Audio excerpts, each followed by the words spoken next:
Hey man, how's it going? It's going good. How are you? Not bad. Are you nervous at all? Uh, Apprehensive. I don't know. It, It's exciting. it's a different dynamic, and what we're talking about for the audio podcast listeners is that for the first time in 280 episodes, which is a span of about 5 years, we are doing a live broadcast, and that includes video. We're live on YouTube.com/9 to 5 Mac. And we've never even done live audio before. But we're doing this in preparation for WWDC 2020 in just a few weeks. We want to be able to have sort of a virtual presence in the year that we cannot be physically present. Yeah, And and I mean, we've been kind of like leaning towards this kind of thing since the start of the year. I think, right? We were kind of talking about doing video shows a at the end of couple a last couple of year. years, Yeah, yeah. for a while, and so we built it up, and now we finally got around to doing it. And as you can That's tell, right. everything's different now. It's all exactly the same. It's just now we're live. I So painted in here and changed some artwork and stuff, so in preparation. let's get going. Yeah, let's talk about the what we're here to talk about. First off, I want to begin with kind of the big thing on everyone's mind. So we'll address that right out front, which is sort of the state of protest across the United States and around the world because of the death of George Floyd. There's some Apple context there to it. I will say that I recorded an episode of my 9 to 5 Mac Watch Time podcast today with Ish Shabazz, and we talked just about race. And the reason for that is I wanted to have some platform to do that, and then let this be what this is. But with that in mind, I do want to mention one thing that I kind of thought was Yep. useful contextually, which is something that came from the company Virgin Orbit, which is sort of a space company. But they kind of frame this whole thing as like you can't focus on the challenges of tomorrow if people aren't comfortable and safe today. So that's kind of where I feel like that's a powerful thing. And then we had a couple of statements from Tim Cook, one internally and then one publicly today, which is like on Apple.com. So we've got that.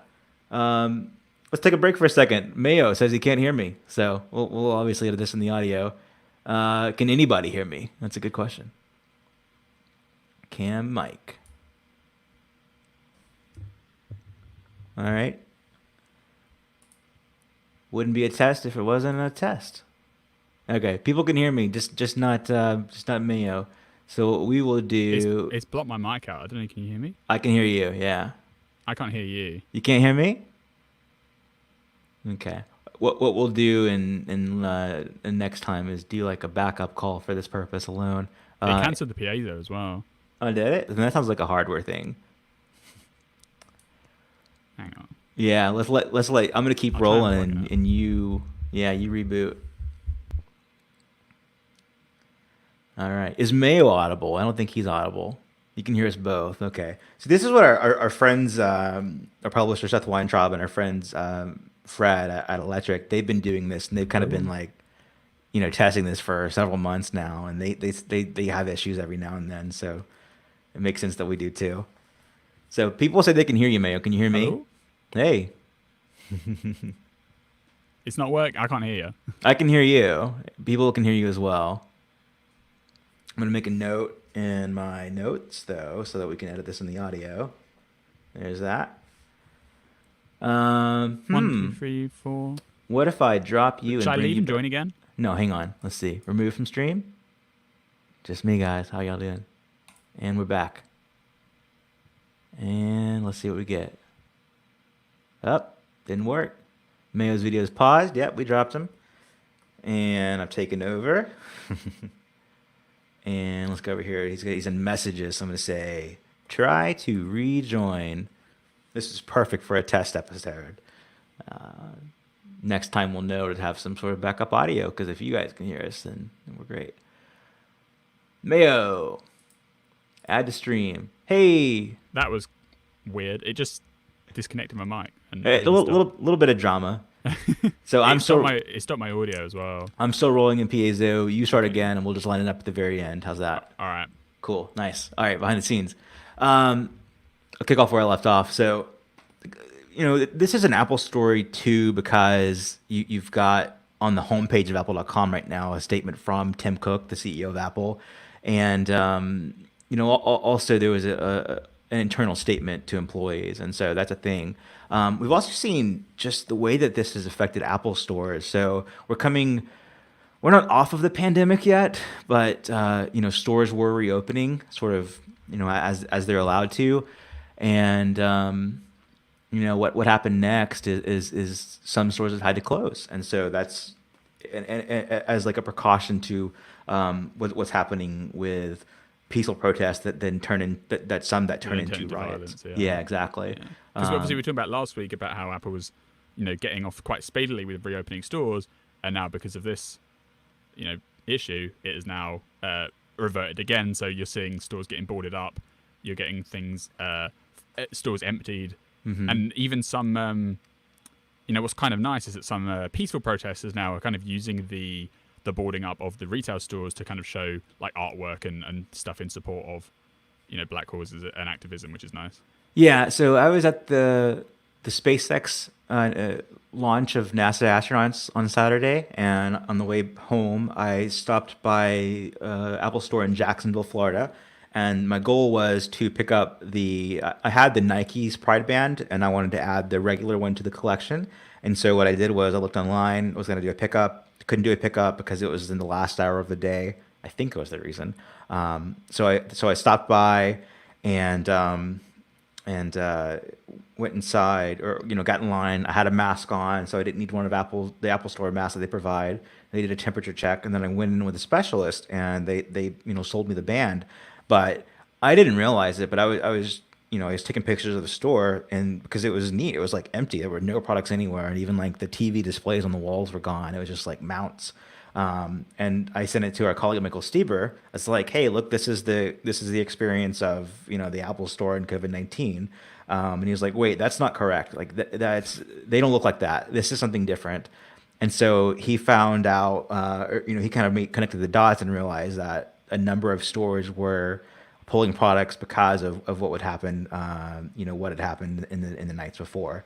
And then, like you mentioned, there's this whole thing where once stores did board up, they're just like, it was really kind of neat where the glass of the Apple stores would be covered in, board, but that board became like a canvas Yeah, on which to, leave notes of support and kind of like the anti, it's like protest, but like anti riot, and anti like destruction. And it's just like taking this thing that is because of something, challenging that happened, and making it this sign of encouragement. I thought was really neat.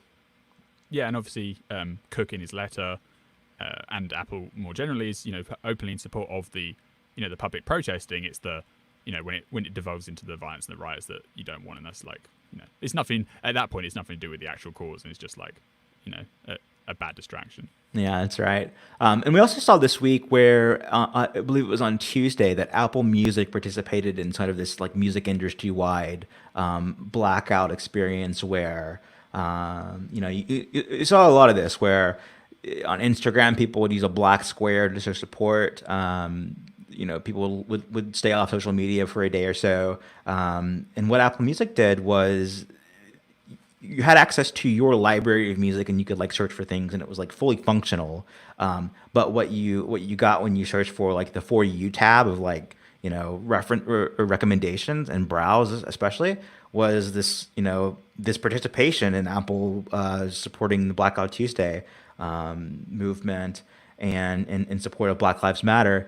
And you could go from there to one recommended playlist, and it was all music from Black artists. So Yeah, and that was it was like a live radio station, so everyone could theoretically listen to the same thing at the same time, which was quite a clever touch. Or if you wanted to, you could download the playlist to listen offline. And so this happened on Tuesday, and so it was the For You, the Browse, and the Radio tabs were basically taken over by this yeah, messaging. And other companies, other like music, it was a big like thing across the music industry. So there was like some of the labels have not released music this week in recognition and to try and give. The idea is that rather than focusing on that, you can focus on awareness of the issues that are affecting the world as well as America. So it kind of gives like a distraction, or get rid of the distractions. Let's all focus on this one mission. And it was yeah. like a 1 day event. I thought it was pretty cool. Yeah, I'm a big fan of the Australian pop artist Amy Shark, and she hasn't released new music in a long time. and she had a single coming out on Friday, and it's no longer coming out on Friday, for this reason, to focus on this week, and hopefully beyond.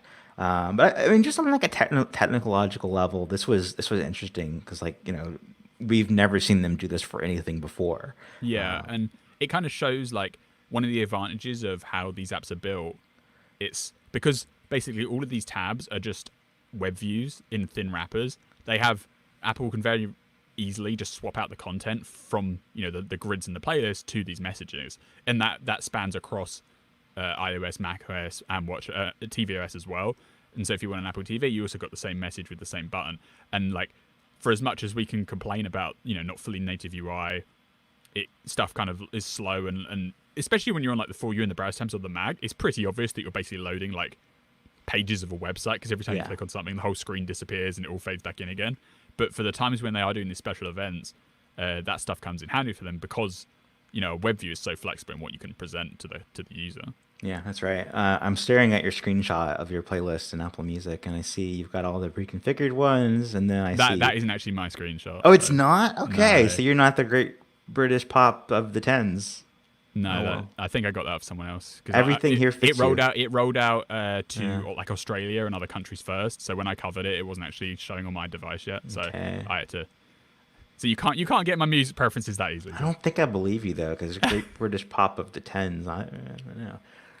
Anyway, yeah, so that was neat, and it was kind of cool, like, to use it as a discussion point too. It's like, I told my wife Kelsey, like, hey, open your music app and go take a look at it, and it was like from there we had a discussion about what this was all about. And hopefully, to be honest, in happier times, I think we might see them do those kind of stunts and those kind of events for things that are more uplifting, right? Like we've maybe already seen a big WWDC? initiative from Oliver Schuster, who is the head of Apple Music, to do more live events this year in general, right? We saw at the end of 2019 they did the Billie Eilish concert and they streamed that live and stuff.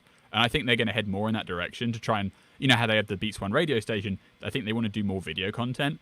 And unfortunately, because of the COVID-19 situation, I think their like start of the year plans for that got sidelined. Sure. But Yeah. stuff like that, those big like event style messaging and like everyone listening together to the same thing at once, or everyone watching the same concert, like you can imagine how the same underlying platform can be used for many different things. Mm-hmm. Yeah, and surely from like just the technology level, I was looking at how this was presented in every version of the app. I don't think I checked Apple TV. I'm sure you did though. Yeah, the problem with the TV one, by the way, was that they accidentally disabled access to the library as well. So on every other platform, you could access your, just your personal music library. But on Apple TV, there was like a bug where even if you went onto that tab, it would still just show you the message, which was slightly awkward because then, people who do actually want to, and someone going to give a good point of that they had their kids with them and they wanted to play family-friendly music. And unfortunately, some of the stuff on the playlist was like, pretty heavy on profanity and stuff. So on Apple TV, you were like completely locked out. So that was, and they didn't mean to do that. It was just like a bug, but because it was just a one-day thing, that was, just had to put up with it. My two curiosities were, how does this look on the watch, from the Apple Watch? And, because they've got the For You tab there too. And so what that was like was just the playlist. And then the same thing for CarPlay. It was like, I thought it was like broken for a second, and because it would just say loading and spin. But eventually it had the playlist. So it was I thought it was neat. Let's shift gears a little bit and talk about some news stories from this week, starting with Apple News Plus Audio. Tell me what that is all about. Yeah, so we discussed a report from Digiday a show or two ago that was talking about how Apple is expanding, and from the News Plus baseline, which is premium magazines and newspapers as written content, they're transitioning to also add audio features. So this was something that we were expecting. I had heard similar rumors about this back in March, and what's actually interesting now is that in the newest beta of iOS 13.5.5, which was released for the first time this week, we have actually been able to, Felipe and some people at 95 Mac have actually been able to unlock this feature inside the News app. So it's actually almost 100% implemented in the current beta. Now, if you're just a regular person and you open the News app, you won't see this tab. But with a little bit of a code trickery, we can actually get it to activate. And as you can see from the screenshots in the story, most of the interface is fully there. Like, it seems almost ready to ship, right? It just needs like a server toggle for them to go, okay, now it's time to go. You have like this big header image at the top, which is kind of featuring a story of the day, which you can then listen to. They have curated previews below, and they even have like a full now playing experience, which is almost taking like what you'd expect to see in like the iBooks app for audiobooks or something, and bringing that into the News app. And so this sits alongside the News Plus tab. So what we think is that because it's so done already, it might actually be shipping like this month. So this could be a WWDC thing where they have like a segment just talking about what they're doing with like their services changes, and in the News Plus section, as well as some stuff to improve the way that magazines and newspapers are surfaced already. They're going to introduce this audio stuff, so you will get articles. Not every article that's in News Plus, but Apple and the publishers are going to work together to get a curation of like the top stories of every single day, get them recorded by professional voice artists and some celebrities that you'll actually be able to recognize, like some famous voices, and they'll be able to play it in on a daily basis. Mm-hmm. And just visually, like the user interface for this, I mean, I think like you, I'm also surprised that so much of this is just baked in and done, and just flip the switch and turn it on and release it. And my first reaction was like, oh, for iOS 14, of course. But then there's so much content that's like relevant to right now that why would they hold this back until then? And why would it be in the current beta if it was the 14? It would be in the 14 branch, right? Yeah. But just visually, so they've got, seems like a new kind of now playing tab that is not like part of the navigation bar at the bottom. It's like a pop-up like card that yeah pushes the rest of the screen upwards, so you can reveal like the now playing, almost like a notification that just comes up from the bottom. Yeah, I think it's kind of neat because it's the News app is not one that you go to like to play podcast or music, so you don't think of it that way necessarily. You can open the now playing tab to be, or screen to be like this full screen experience, but it recognizes right away that you want to browse the News app while you're listening without blocking content. So yeah, and they even show if you go to like a certain story. And Jeff Benjamin from Mac actually did a hands-on video of this as well. So as well as screenshots, you can actually watch a video of this in action. Yeah. On like supported stories, at the very top, there's a little like pill button that says listen. You can just tap that, and obviously you get the recorded voice talking you through the content of the story. And you can browse at your own leisure. You can stop. You can read it on yourself. And there'll also be like a daily news update type thing, which is like a daily feed of audio. And there will be some integration with Siri obviously on the iPhone and also on the HomePod, because right now you can ask Siri to read you the news, and it will use sources like BBC or American sources, and you can choose between like Sky, BBC, and some American news sources. Washington Post. Yeah, Washington Post. Yeah, Fox News I think's in there as well. There's CNN, several, NPR, and you can choose depending on what you want. You can say, always tell me the news from this person or this organization. And I think on Siri you can ask for like business, general, and sports news, and you can individually target each of those. And so what's going to happen here is the Apple News Plus audio daily update is probably going to become one of those options. So if you get up in the morning and you want to get a curated news update, you can actually get it from Apple News themselves, and that will round up the most important stories. Yep. What countries is the News app in? It's just 3, right? The News app is the News app's in the US, the UK, Australia. Yeah, and maybe Canada as well. And then I think that's about it, right? Because they still restrict the News app quite heavily to only those regions, because they like having the human curated like front pages. So on like the main news, the main Today tab, basically all the big squares on that screen are made by humans every single day, and then they have like the algorithmic stuff that goes below. And so they've chosen that they don't want to support a news app without having the infrastructure in place for every locality, which unfortunately means that it's only in a very small selection of places. And they've slowly rolled out News Plus to those regions as well. So you can actually get News Plus in all 4 of those regions, but obviously that's still missing, many, many countries around the world of Apple users who just can't use the News app at all. Yeah, but I'm sure, given that they're now trying to monetize subscriptions through News Plus, they're going to work on expanding that big time. Yeah. So what do you think about the launch countries for audio? US only or so? Yeah, I mean, all of their countries that they support right now are all English speaking, right? So they probably just focus on the US stories, or maybe they can do them all. We'll see. But even if it's just the US stories and they have US hosts, at least then like the British people can listen to the American speaker if they want to. Do you know what I mean? Like, I'm sure it'll be American focused because that is their biggest market. at least for the news app for sure.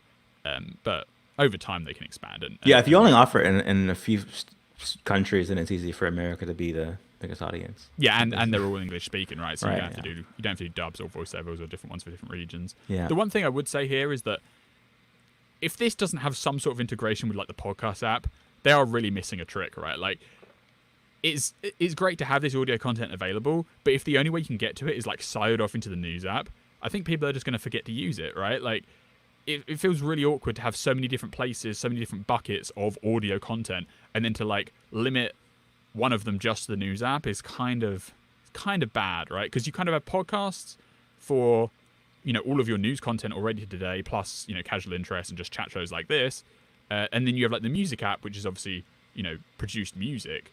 But to have then another app that you have to remember to go into, it kind of muddles the waters. Like the books app just about gets away with it with audiobooks, because audiobooks do feel sort of like a different content category. But the stuff that you'd be listening to Apple News plus audio, which is kind of a mouthful of a name now I'm saying it, has such overlap with podcasts. I think they'd be stupid not to have some integration there. Like obviously it's not actually a podcast in the technical sense of it being an RSS feed, but you could put like a banner in the podcast app like subscribe to Apple News Plus audio here, and then every single day intermingled with your other podcasts like Happy Hour, like everything else, you could then have the Apple News Plus update that you could listen to proprietary to the Apple Podcast app.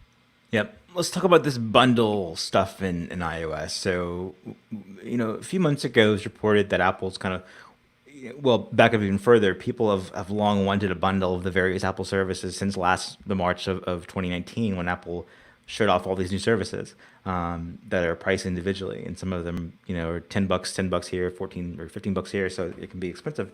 So people want a bundle. It's been reported that Apple's working behind the scenes on, I guess, like the contractual stuff that could allow a bundle to be had, especially with music involved, because it's so not their own content. Based on code that we discovered, it seems to be that they're at least laying the groundwork for what the infrastructure of that bundle would be if they got the contracts right or wanted to just use their own services where contracts are not a problem, right?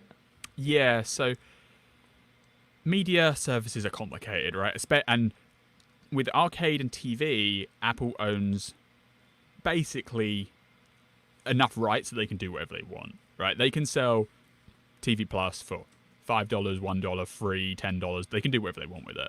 Arcade is basically the same. Obviously, behind those services, Apple is paying for this content to be created. They're funding all of the arcade games. They're currently on like a $6 billion a year run rate for TV Plus shows. So although they could choose to give it away for free, they probably do actually want to make their money back on it, which is why you see them currently selling for $4.99 each.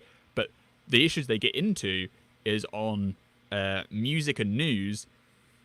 Those licenses of the content are much more indirect. Like Apple doesn't own all of the music. They just own a license to stream it under very strict conditions that are contractualized to be basically homogenous across the entire industry. So Pandora, Spotify, Apple Music, them all, they basically have all the same rules and all the same rights to the exact same stuff. So you can't just go out on a whim and say, oh, today I'm going to charge only $5 a month for Apple Music rather than $10.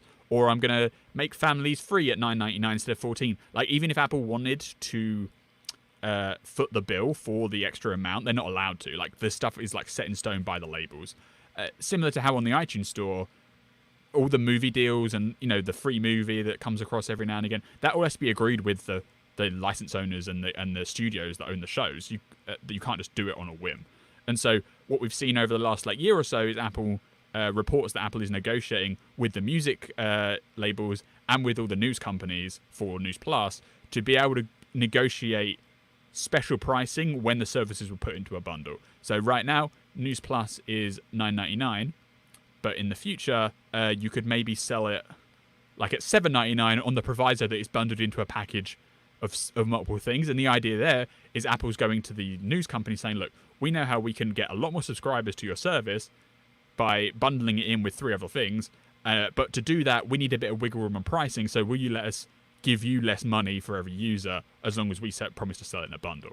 And they seem to be getting agreements to do that on the news side. The music labels have pushed them away. So at the moment, or at least what's publicly reported and considered accurate, is that they have deals to do bundles for news. They don't have for music. We widely expect them to introduce a bundle of some description this year, right? Originally, we were kind of thinking like in the fall alongside the iPhone, but what we're seeing in iOS 13.5.5 code again is a lot of references to bundle offers, to, views and navigation that references bundle deals. So again, it might be something that's actually launching sooner rather than later, and maybe we'll see it, as part of the WWDC stuff.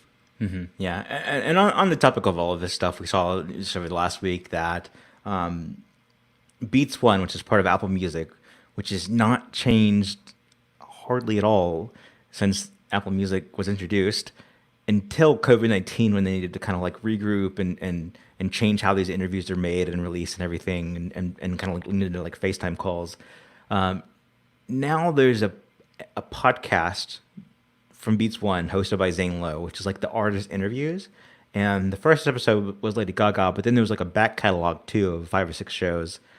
And so I guess right now we're not so clear about like what the release cadence will be, but at least that the team at Apple Music and Beats One knows that they also have a podcast app. Yeah.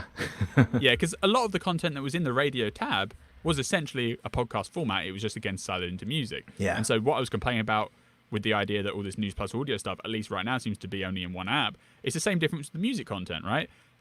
All the radio stuff, a lot of the radio interviews that they've been doing in Apple Music are quite good, but not many people see them because they're stuck in a tab of music that not many people visit. Whereas if you put them to a podcast, they're a lot more natural.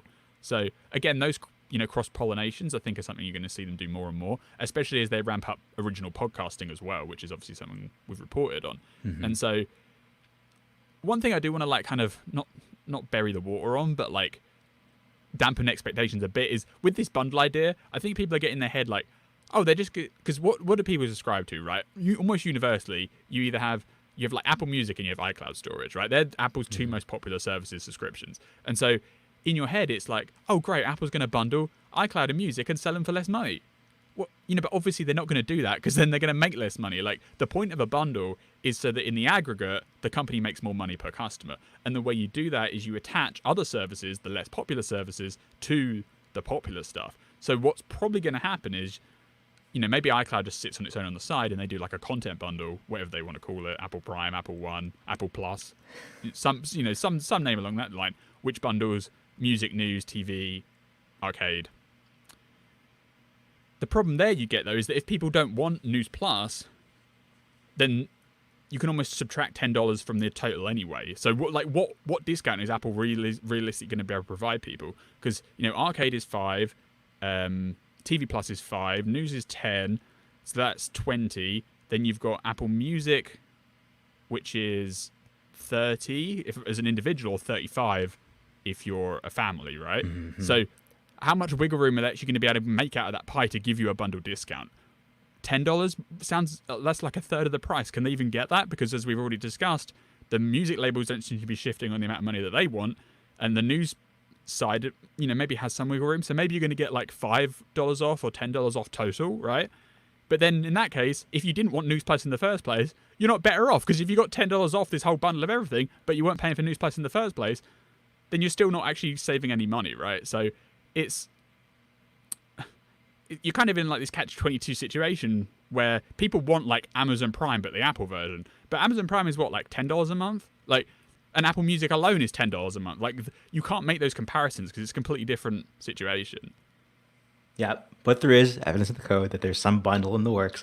I kind of think about, so Disney Plus, Hulu, and I think it's called ESPN Plus. Mm-hmm. And they bundle those 3 things because I think ESPN Plus is the least popular because it's not a full-featured ESPN replacement. And so you can, I think it's better off if you don't want ESPN at all to just do the Disney Plus and Hulu separately than it is to do the ESPN Plus bundle. Yeah, the problem with the Disney bundle situation is that it's pretty clearly like promotional pricing. Like, the long-term equilibrium is not going to be the $12 or $15 or whatever they charge for those 3 put together at the moment, right? Like, once you get out of like, because Disney's clearly going for price aggressiveness, right? So with the content they have, and the so is Apple for now too, on things that are not news. Yeah, I mean, I think Apple TV Plus, for instance, could be sustainable at $5 a month once they get enough people to get on the board, right? But the offering of Disney, Hulu, and ESPN at $6 a month, or for Disney Plus on its own, or $12 a month to combine, like I think it's pretty clearly a loss leader for them at the moment. So it's hard to just like directly compare to those numbers because they're not really like the actual price of the subscription. They're just kind of what they're doing at the moment to get people on board and raise, the numbers for investors. So, obviously Apple could be that generous and be like, okay, we're going to, do a massive discount. But if they were going to do that, then I think they would have priced the services differently to begin with when they introduced them last year than they are now. I mean, we'll see what happens, but it seems unlikely. I think the bundle will catch the attention of somebody who was kind of on the fence for one of the services or the other, because it will probably be just cheaper if you just pay for the ones that you actually want.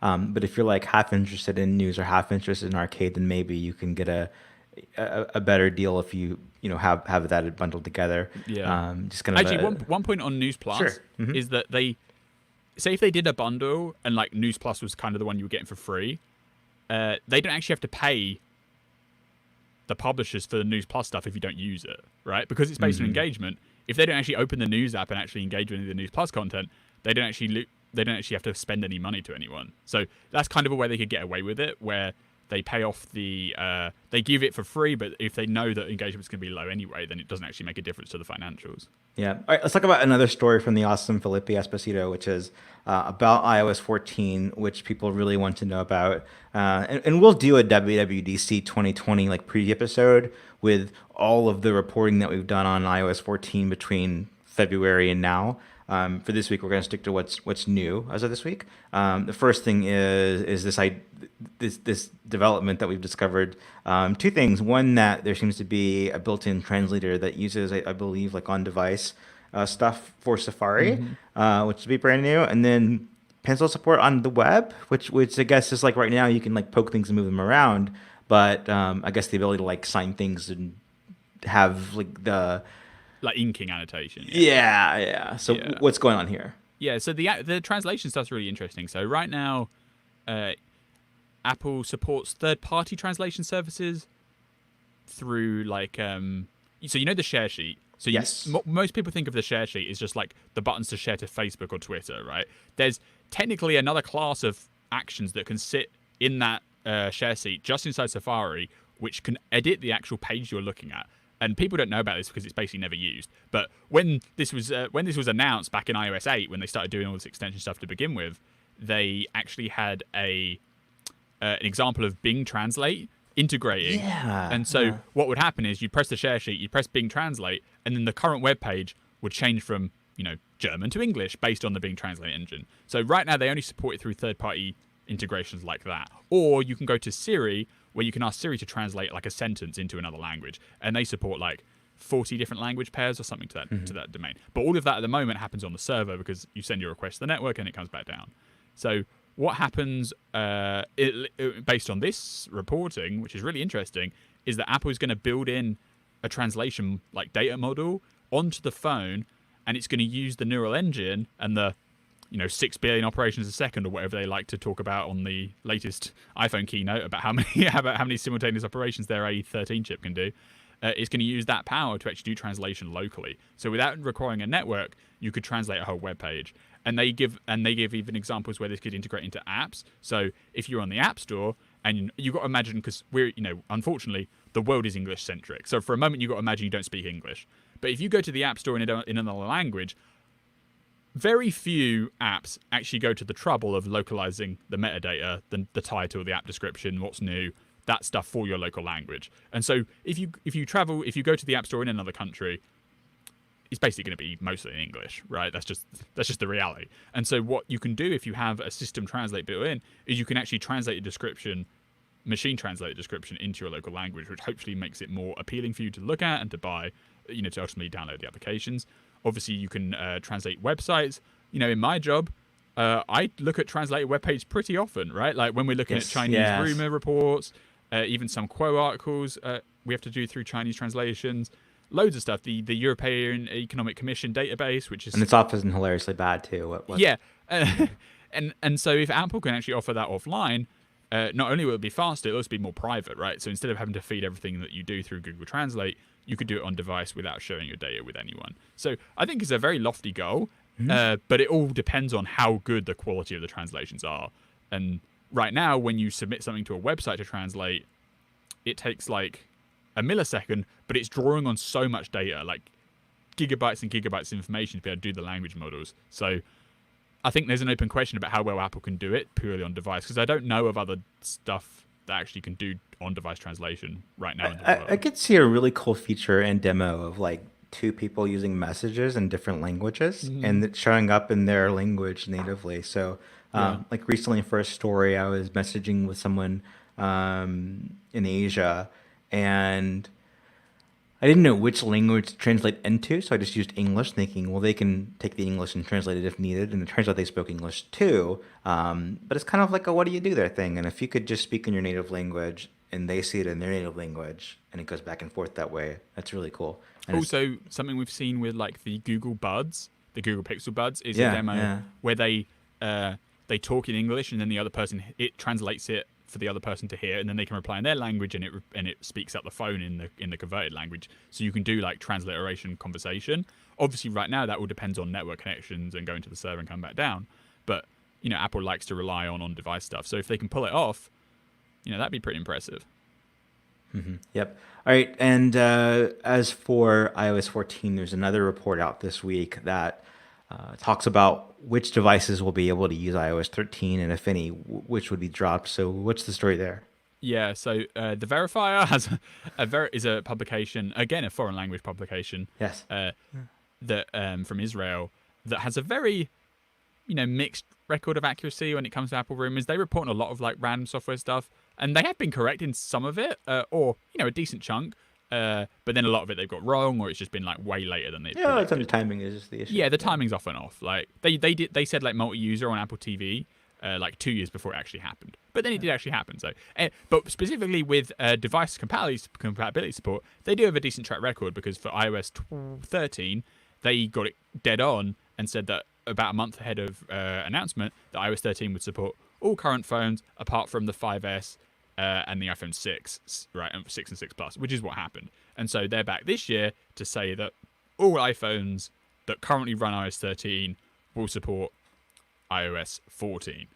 And so that stretches all the way back to the iPhone 6S, which was a 2015 product. So that's how far back you're looking at the moment. Can you extrapolate from that watchOS support? So if you assume that nothing is dropped for iOS 13 to 14, if something did drop, well, usually watchOS just relies on, I guess watchOS could drop Series 1 and 2, carry 3, 4, 5, later Yeah. 6. But there have been situations in the past. So I guess the answer is no. But there have been situations in the past where the hardware could run new watchOS software, but you cannot pick your phone to get there. Yeah, like you can have a newer Apple Watch, but if your phone's too old, then you can't use it. You can't pair it initially Yeah. if it's yeah, exactly. So you won't have that problem for this, at least. At least on iPhone, yeah. At least- I think there is a chance that the Apple Watch, so WatchOS 7, could drop older devices like Series 1 and Series 2. Because there have been, and again, we're currently in a state where obviously we've done a lot of reporting at 95Mac about stuff that we found in the iOS 14 internal builds, but we don't really know which of those is going to coagulate into the final release. And there's been relatively little coverage of OS features outside of that, right? So watchOS, macOS, tvOS are still very kind of up in the air, like definitely more in the wish list zone than actually like there's enough rumors to know that this is what's going to happen. Yeah, right? like there's a number of set features for like watchOS, for example, like the kids mode stuff, which is kind of like in the parental controls, area. Home screen list view. Yeah, yeah. So we'll see what happens there, but carry on. Yeah. Yeah, so there have been some very vague rumblings on watchOS from some of these like Twitter accounts that that the watchOS is going to get a big redesign this year, and unfortunately there's no details to back that up. So, but if that is on the cards, then there's more reasoning for them to drop older devices. So Sure. whereas I think with iOS 14, if you can taste the air, if to spin a phrase, it doesn't seem like there's going to be anything drastic coming down the pipe this year. Like I feel like it's going to be closer, and we could be wrong, right? But I feel like it's going to be closer to like an iOS 12 update than even like iOS 13, which had like dark mode stuff. So keeping device compatibility makes sense, obviously, if you're not going to expect anything drastic. Yeah, and our great friend Love to Dream from Twitter, who's welcome here anytime, they are teasing out a redesign of some OS, and then they've added in the letter I to kind of narrow it down to iOS or iPad OS, and nothing more to add there. But I'd be surprised. I like Love to Dream, but we don't, we can't depend on them yet as a reliable source, really. Like, I think if there was a major redesign for iOS or iPadOS coming this year, we would have already heard about it from, like Mark Gurman at Bloomberg, for instance, right? I feel like something like that is just so major that it wouldn't still be a secret up to now. And we had like the iPad year last year with iPadOS, where they did split screen apps, more than one window of the same app at a time. Yeah, and so we would be in the cadence of having a smaller revision for iPadOS this year. But maybe they've been having something in the works and it's going to come out in a big way. I don't know. Yeah, and we can probably agree that a rumor redesign for iOS or iPadOS, it's not going to meet the level of iOS 7 again. Yeah. And so when there are redesigns, it can be just user interface changes and not throw out everything and change the theme redesign. Mm-hmm. Yeah, even something like widgets, I don't really count them as a redesign. They're just kind of like a new feature, right? Like you move this from over there to over here. Yeah, and you're just letting them sit alongside icons, right? Like, and the other thing to remember about device compatibility is that an iPhone 6s can support iOS 14, but it doesn't have to support all the features. That's right. I mean, the same thing for watchOS. It can support everything but like sleep tracking or the new blood oxygen saturation feature. Yeah, exactly. Or like group FaceTime. They did a group FaceTime iOS 12, and I think about a third of their supported devices just couldn't do it because they weren't new enough, because you need A10 chip or newer. Yeah. And they could definitely do the same thing with widgets, right? Like if you have the older phones, you can carry on just using widgets in the Today column on the side. If you have a newer device, with more RAM, then you're allowed to like place them over the home screen. And even home screen widgets aren't like a guarantee yet, right? Like, sure. It seems there's been enough smoke that it seems on the cards, right? But we don't know for sure that it's happening. So even that's like kind of up in the air, and especially in the wake of the COVID-19 disruption, it's like basically everything that we've talked about since December is kind of up in the air. Yeah, like we haven't had concrete, like with the iOS 12 year, there was the leak from the meeting, right, where Federici openly said, this is going to be a year where we focus on stability and performance, and we're going to push off new features for next year. We haven't really had a leak like that this year, and the pandemic situation has put so much stuff, the timelines are just getting changed around so much that we can't really like firmly say anything's for sure yet. So again, we'll have to see when WWDC starts in 3 weeks' time. That's right. All right, let's talk about some more Love to Dream stuff. Speaking of our good friend, Love to Dream has just kind of signaled out some new information on iPads, or like not nearly new information, but like just kind of putting this into context of like when things will come.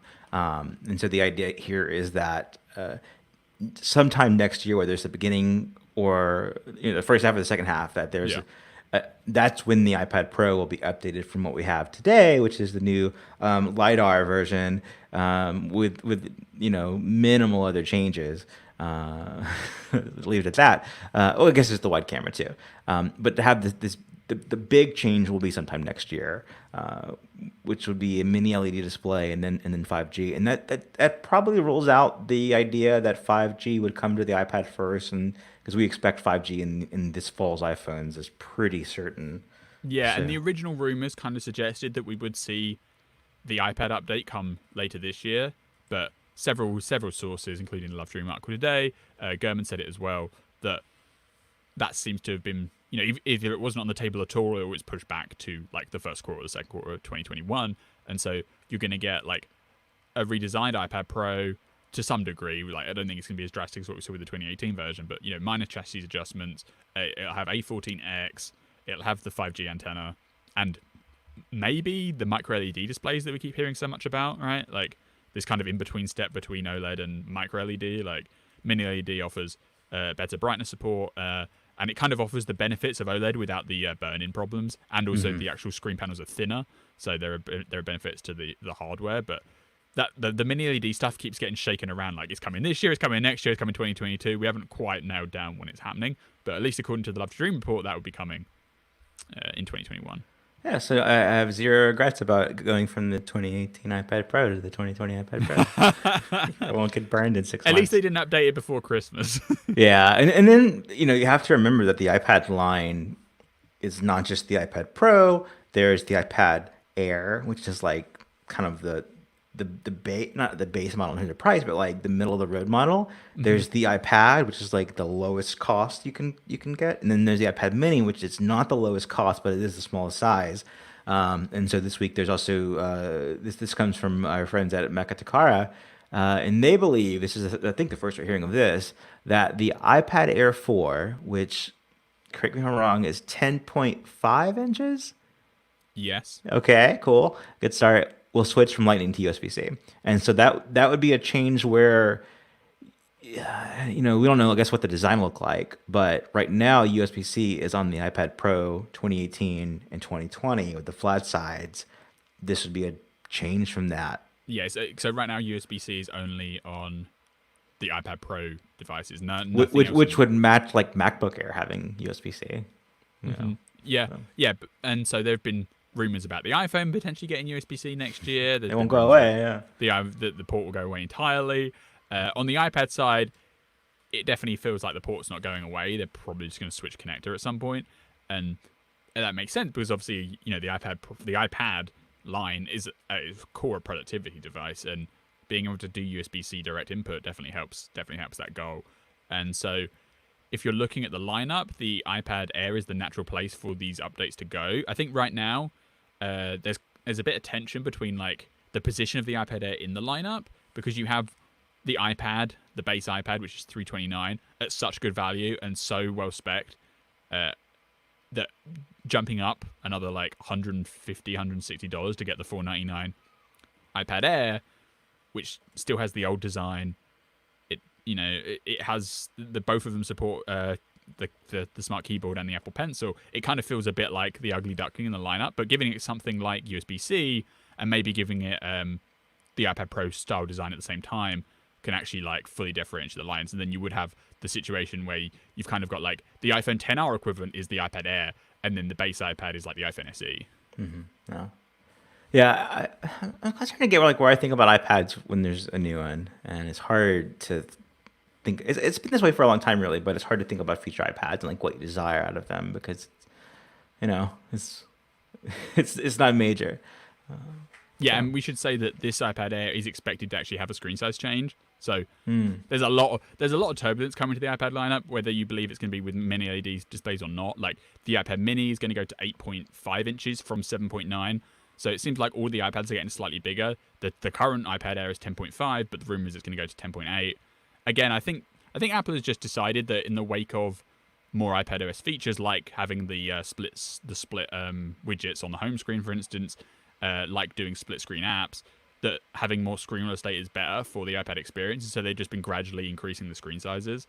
And next time they do a big revision to iPad Pro, I kind of hope they do even bigger model there, right? Because some people are like yearning for a size even bigger than 12.9 inches, right?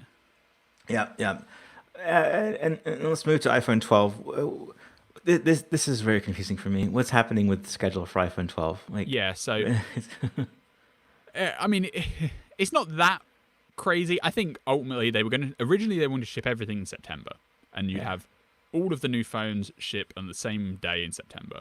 But of course, the coronavirus pandemic messed all of the supply side stuff up. It meant that engineers couldn't travel freely to China and back to do prototype testing, to do verification testing. And so the schedules are pushed back. Not pushed back loads, but pushed back a bit. So obviously with the iPhone 12, you've got the 5.4-inch model, right? You've got two 6.1-inch models, and then you've got the new big 6.7-inch model. So you're getting an extra one in the lineup because and then you're having two like mid-range versions with 6.1-inch screens, and you've got the new like Pro Max, which is getting even bigger.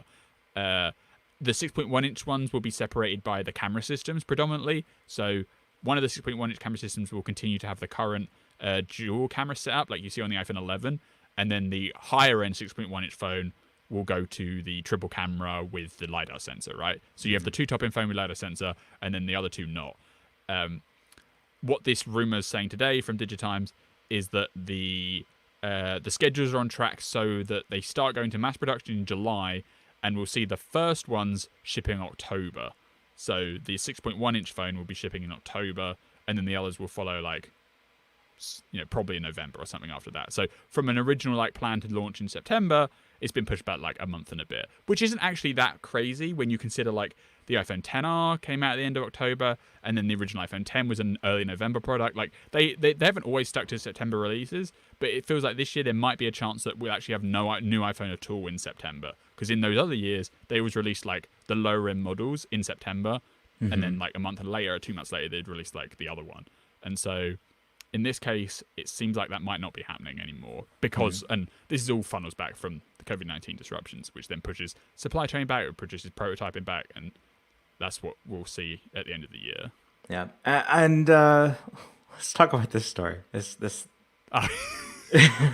is the story of humility, right? Even the biggest company in the world can make a pricing mistake. So, hey, kudos to whoever made this mistake and caught it and had to deal with it. Hilarious. So, the 13-inch MacBook Pro obviously got revised last month, and it ships with 8 gigs of RAM on the base model, and you can upgrade to 16 gigs of RAM as a build-to-order options, or it's included as default on some of the higher-end configs.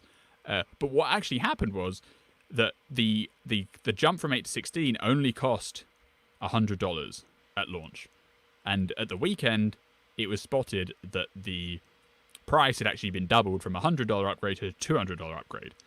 And so originally, it seemed like maybe this is a response to worsening conditions and supply constraint issues. Which has happened a number of times over the years without a pandemic. Yeah, because RAM pricing in general is pretty volatile. It goes up and down all the time anyway. And so this wasn't complete surprise, and we just kind of assumed it was COVID-related.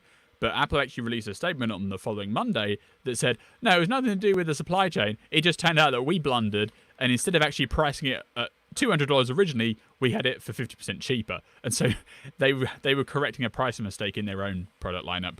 And so the $200 upgrade price then brings the pricing in line with their other products, like the MacBook Air. Yeah, I think all of our reactions the day was yeah, it's right here in the story. Even a company as big as Apple can make a price mistake. But apparently the Pro Display XDR stand and Mac Pro wheels are apparently accurately priced. So the Mac Pro wheels are unfortunately accurately priced, even though they are insanely expensive for no reason. So no hope there yet. Of course, Apple is honouring people that already ordered it. So if you already bought one, you can keep your $100 extra. But from Monday, they're now $100 up. Yeah, which is kind of a shame because I think that they were getting some praise, when the 13-inch MacBook Pro came out, oh, you can upgrade the RAM for only $100 extra, but then not really. So 8 gigs of RAM is kind of you can manage it, but I kind of feel like 16 gig RAM should kind of be the baseline now across everything, and they're not there. And so you're basically adding $200 price penalties onto the Airs and the 13-inch Pros. Yep. Okay. By my count, we are 18 days away from WWDC. Does that sound about right? That sounds about right to me. Because we have this show, then we've got 2 more shows where obviously we'll do the latest rumors, the wishlist coverage, that kind of thing, what we want to see, and then the show after that will actually be WWDC week, which is going to be 22nd. Yeah, the 22nd, which is unprecedented territory because we don't entirely know how it's going to go out. We are expecting them to do the presentation on the 22nd, which is what they do in a normal year. But as of June the 4th, the WWDC app is still blank, and they haven't officially announced a keynote for that date. They've said there is going to be a keynote, but they haven't said what day it's for. And so it would be completely logistical nightmare if it's not for the first day, because obviously they want to do the consumer keynote so that then they can do all the developer and engineering chats about everything else after it's already been publicly announced. So it has to be on the Monday. We're just waiting for them to sign on the dotted line there. And then we'll kind of see how the rest of the week plays out. I think there's an opportunity for them to do, maybe they could do 2 sets of announcements, because we see this in normal years anyway, where they kind of do a news dump, a week or 2 ahead, where they have so much stuff to release that they don't want to do it all in one day. And so they kind of do developer updates or some theme stuff, a week, 2 weeks ahead. which we're definitely like in the time frame for. So obviously be keeping an eye out, and it'll be on 9 to 5 Mac if it happens. That's right. Followed then obviously by the keynote event where they properly unveil iOS 14, WatchOS 7, and the like. I think this year, just going out on a complete limb, there's no basis for this. There is an opportunity where maybe the news dump stuff is kind of like service related, which could include the News Plus Audio Equals things, because otherwise you're going to have a pretty hefty segment in the keynote event on services, which I don't think people really want, like especially in this climate. Like I'm just kind of reading the room there. People just want to see like the new shiny operating systems and not the other stuff. But if you think about, we're 1 year and change now since the March event, which was their original services stuff. So they've probably got new stuff to announce there.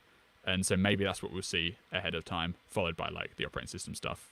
Yeah, and ordinarily, like this week would probably be, or next week, depending, would be when we're in WWDC, and so it's a little bit different, of course, but it is kind of neat to think that by the end of this month, those who run betas on their devices will be running the new stuff.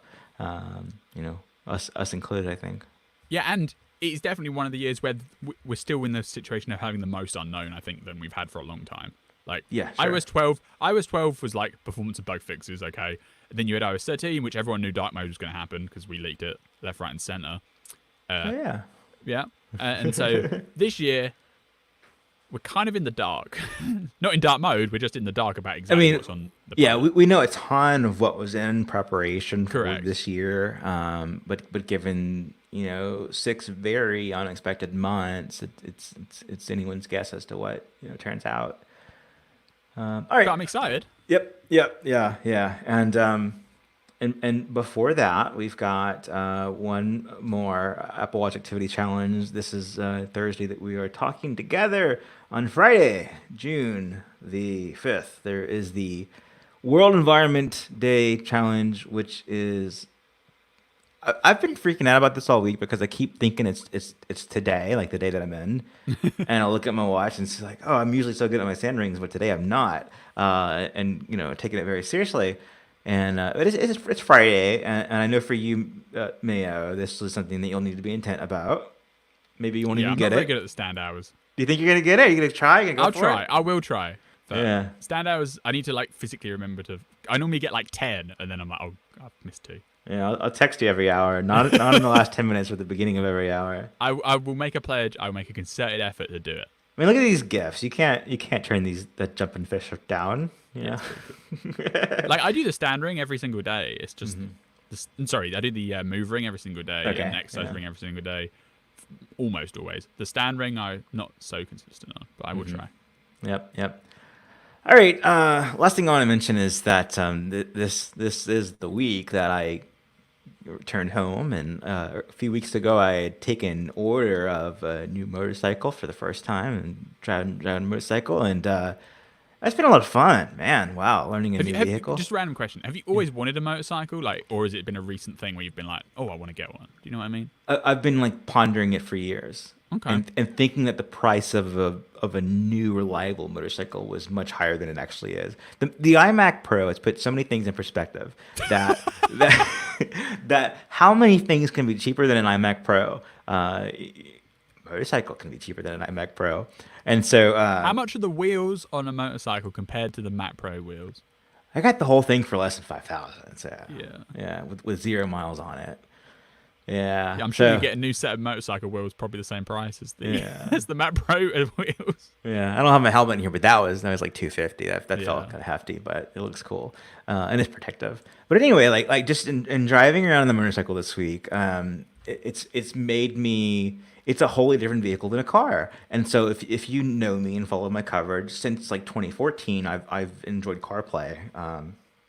Whether it's aftermarket or built-in or wireless or however, and there's just no opportunity for CarPlay on my motorcycle. I think in some cases you can pull it off, but not on the type that I've got, and also there's like not a radio or anything, and I'm never gonna like put in AirPods and drive around since not safe at all or illegal.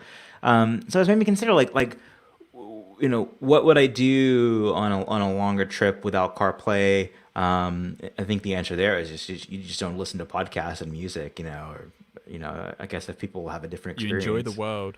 Yeah, then I'm curious. But then also like charging. So I believe I can get an adapter to like wire in a phone maybe, but I don't really want to do that. I want to have an independent from the motorcycle experience. And so then I was thinking, I think the best thing there is like to have a bag with a battery in it, and just hadn't considered that before. Like how you handle these things that you're so used to. Yeah, I guess portable battery in like a bag is probably the easiest way to do it. Yeah, because a battery case is not going to last as long as the motorcycle experience. It's going to be upended every year that you change phones. And then from going from the motorcycle to the car, like with wireless CarPlay and wireless charging, and just being in a car that's automatic and not like manual and all that, it felt like I was just like downright like a passenger on like a spaceship or something. That was just so it's so hard to describe, but it's like there's so much intentionality involved in driving the motorcycle versus riding in the car. Like, I say riding because it felt like I'm not even driving it. I'm like a passenger. So you don't drive those, so I think you can't relate, right? Yeah, I can't fully relate, no. But I Yeah, always think motorcycles are too. Are cool. I'm just scared of like, I don't know. They seem dangerous to me. I'm a little scared, but Yeah, yeah, take it easy. it's also They look, fun. So they certainly look cool. Yeah. yeah, I've only gone up to 60 so far. So and every day I've added 10 miles to my top speed. So It's like you need move rings, but for motorcycling. I yeah. And your problem with no CarPlay will be solved in the infinite timescale with Apple's AR glasses that can just put all of your information inside your vision, inside your visor, even. I'm not endorsing AirPods, but I do wonder, like, what do people do? Do they do a Bluetooth speaker? Does anyone bother? I think it's not quiet, so I don't Yeah, think I'm that not you saying could. it's the right thing to do, but I bet there's a lot of people who have headphones on of some description while they're on a Uh, motorbike. yeah, I'm curious to all the motorcycle drivers out there. All right, and then finally, I do want to say, so this YouTube version of our podcast, if you're watching live or after the fact, this is going to be the uncut video version. Doing we can do offline or we can do live, and if we do live, we're not going to edit. If we and it's just way faster. The audio will be unchanged. We're still recording that the same way and editing that, so that will be unchanged. And in just a matter of weeks, we'll never mention it again. It'll just be the way it is. Yeah, we just wanted to get started just ahead of the like WWDC 2020 season. That's right, and I'm glad we did because now we know what to look out for in terms of what can go wrong. And then finally, I do want to say if you enjoy 9 to 5 Mac Happy Hour, we have a whole network of 9 to 5 podcast. We have Stack Trace from our friend Guy Rambo and John Sindell on the 9 to 5 network. We have 9 to 5 Mac Watch Time, which I host every Nice, two indeed. weeks. We have Apple at Work, which is hosted by Bradley Chambers in the 2 weeks that I don't do a podcast for Watch Time. So every week there's a new episode there. And then a Let's Trek on electric.co covering EVs, electric vehicles, and green energy. And that's just a few. Like I think we've got 10 or more now. So if And you the like best one of them podcasts, all, 9 to 5 Mac Happy Hour. I don't want to say that because I'm on more, but and I was working with Michael Stever, who does all of our graphics and everything, and we've already got a name for the space podcast and artwork. It's gonna That'd be be cool. cool. Yeah, it's gonna be cool. So, all right, thank you for all of the questions that we've had. In a future episode, I think we're gonna look at these questions and try to address them in at the end of the episode. I've just enjoyed interacting with everybody.